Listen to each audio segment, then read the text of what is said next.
ദഹനബലി.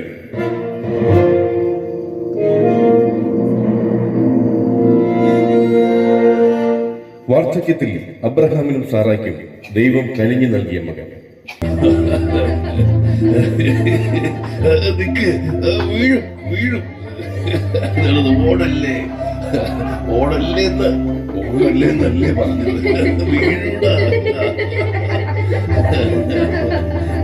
ഞാൻ പിടിച്ച്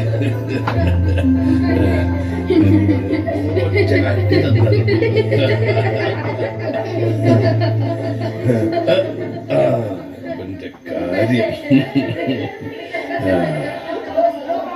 അയ്യോ മോനെ ഓടല്ലേ, വീഴും. മക്കളെ ഇസഹാക്കിന് വാർദ്ധക്യത്തിൽ ദൈവം നമ്മോട് കാണിച്ച കരുണ. അബ്രഹാമിന്റെ സന്തതികളെ ആകാശത്തിലെ നക്ഷത്രങ്ങൾ പോലെയും ഭൂമിയിലെ മണൽത്തിരികൾ പോലെയും വർദ്ധിപ്പിക്കുമെന്ന് ദൈവം ഉടമ്പടി ചെയ്തിരിക്കുന്നു. ഈ മകനിലൂടെയാണ് ഒക്കെയും സഫലമാവുക. ഈ കാണുന്ന പ്രദേശമെല്ലാം നിനക്കും നിന്റെ സന്തതി പരമ്പരകൾക്കും അവകാശമായി തരുമെന്ന് പറഞ്ഞ ദൈവം, എന്റെ പരിചയവും അഭയവുമായ ദൈവം, വാഗ്ദാനങ്ങളിൽ വിശ്വസ്തനായ ദൈവം.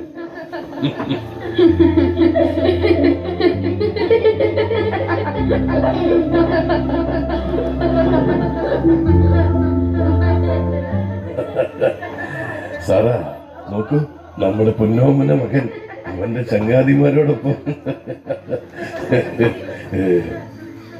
അതെ അതെ, ഈ വാർദ്ധക്യത്തിൽ ഇതിൽ പരം സന്തോഷം വേറെ എന്ത് കിട്ടാൻ. മതി മതി കളിച്ചത്, ഞാൻ കഴിക്കാൻ എന്തെങ്കിലും എടുത്തോണ്ട് വരാം. അത് ശരിയാ, ഞാനും ഒന്ന് വിശ്രമിക്കട്ടെ.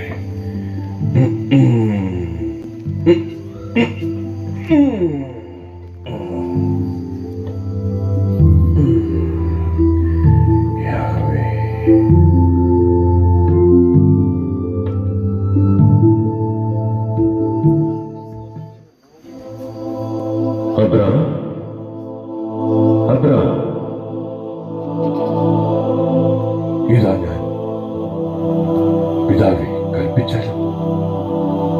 അബ്രഹാം, നീ സ്നേഹിക്കുന്ന നിന്റെ മകൻ ഇസഹാക്കിനെയും കൂട്ടി മോറിയ ദേശത്തേക്ക് പോകണം. കർത്താവേ. മോറിയായി ഞാൻ കാണിച്ചു തരുന്ന മലയുടെ മുകളിൽ നീ ഒരു ബലിവേദി എടുക്കണം. ആ ബലിവേദിയിൽ നിന്റെ മകൻ ഇസഹാക്കിനെ എനിക്കായി ദഹനബലി അർപ്പിക്കണം. ദൈവമേ, വാർദ്ധക്യത്തിൽ എനിക്ക് തന്ന മകന് അയ്യോ, സാറായോട് എന്ത് പറയില്ല. ഞാൻ എന്റെ മകനോട് എന്ത് പറയും? ദൈവമേ, ഈ അബ്രഹാമിനോട് പറഞ്ഞ വാഗ്ദാനങ്ങൾ എല്ലാം ഒരുപക്ഷെ ഇതൊക്കെ എന്റെ തോന്നലുകളാണ്. അല്ല അല്ല, തോന്നലല്ല. ദൈവം വെറുമൊരു തോന്നലല്ല. ഞാൻ കണ്ടറിയുന്ന, ഞാൻ അനുഭവിക്കുന്ന സത്യമാണ് ദൈവം. ഈ നിമിഷങ്ങളിൽ ഞാൻ എന്താണ് ചെയ്യേണ്ടത്? ഞാൻ എന്റെ മകനെയും കൊണ്ട് എവിടെയെങ്കിലും ഒളിച്ചോടിയാൽ? ഈ പ്രപഞ്ചം നിറഞ്ഞു നിൽക്കുന്ന ദൈവത്തിന്റെ കൺമുന്നിൽ നിന്ന് ഈ അബ്രഹാം എവിടേക്ക് ഒളിച്ചോടാൻ?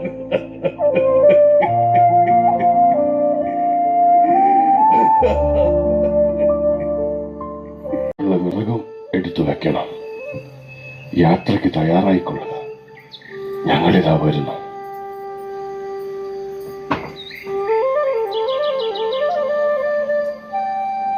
എവിടേക്കാണ് ഈ അതിരാവിലെ തന്നെ? മോറിയ ദേശത്തേക്ക്. മോനെ ഒപ്പം കൂട്ടുന്ന പതിവില്ലല്ലോ, പിന്നെ എന്തിനാ ഇസഹാക്കിനെ ഒപ്പം കൂട്ടുന്നത്? ഇസഹാക്ക് ദൈവത്തിന്റെ മകനല്ലേ? ദൈവത്തിന്റെ മകനല്ലേ? ദൈവത്തിന് ഒരു ദഹനബലി അർപ്പിക്കണം. അതിന് സന്തോഷിക്കുകയല്ലേ വേണ്ടത്? എനിക്ക് സന്തോഷമാണ്.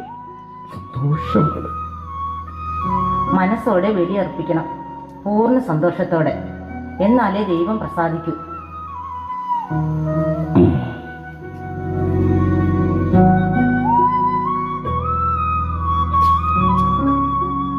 അപ്പൊ പോകാം. അതിനു മുമ്പ് അമ്മയ്ക്കൊരു മുത്തം കൊടുത്തേക്കും.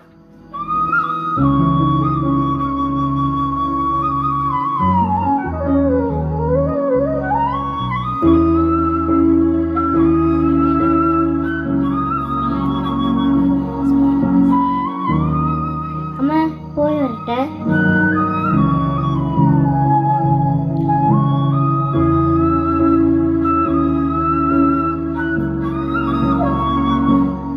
മോനെ, അപ്പൻ്റെ കൈ പിടിച്ചോണം.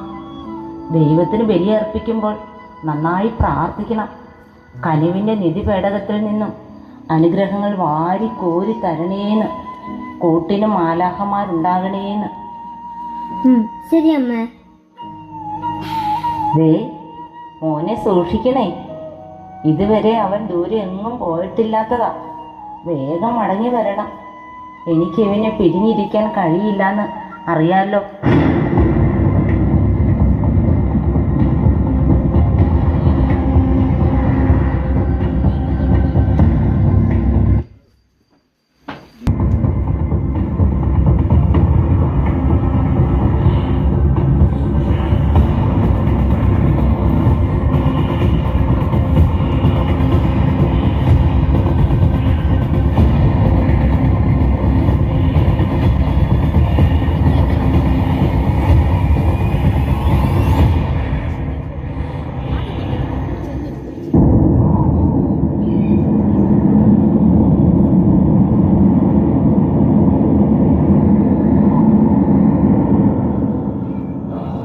നിങ്ങൾ ഇവിടെ വിശ്രമിക്കുക.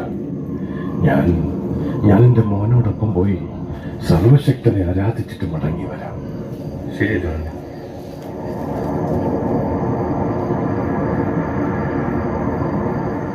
നടക്കുക.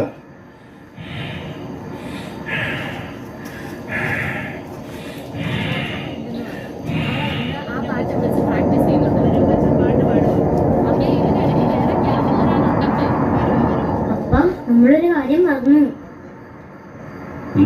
എന്താ? ബലിക്കുള്ള തീയും വിറക് കൊടുത്തപ്പോൾ കുഞ്ഞാടന് മാത്രം കരുതിയില്ല. ബലിക്കുള്ള കുഞ്ഞാടിനെ ദൈവം തരും.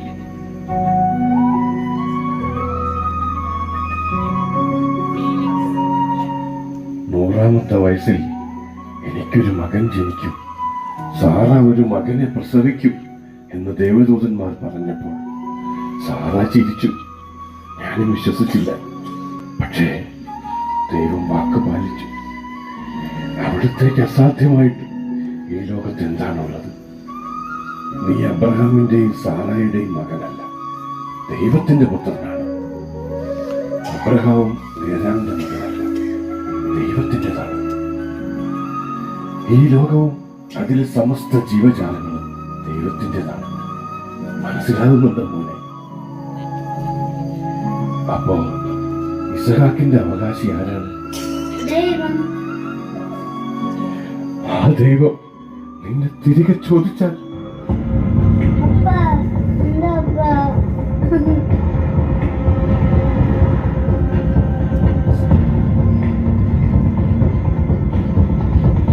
ജനബലിയായി സ്വന്തം മകനെ വേണമെന്ന് ദൈവം പറഞ്ഞാൽ മനസ്സോടെ കൊടുക്കണ്ടേ ഞാൻ?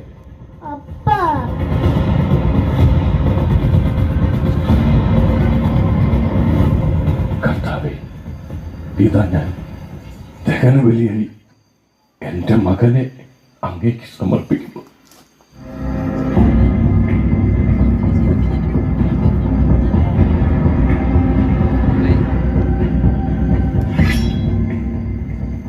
അബ്രഹാം, നീ കുട്ടിയുടെ മേൽ കൈവെക്കരുത്. നിന്റെ ഏകപുത്രനെ പോലും എനിക്ക് തരാൻ തക്കവിധം നീ എന്നെ ഭയപ്പെടുന്നു എന്നെനിക്കുറപ്പായി.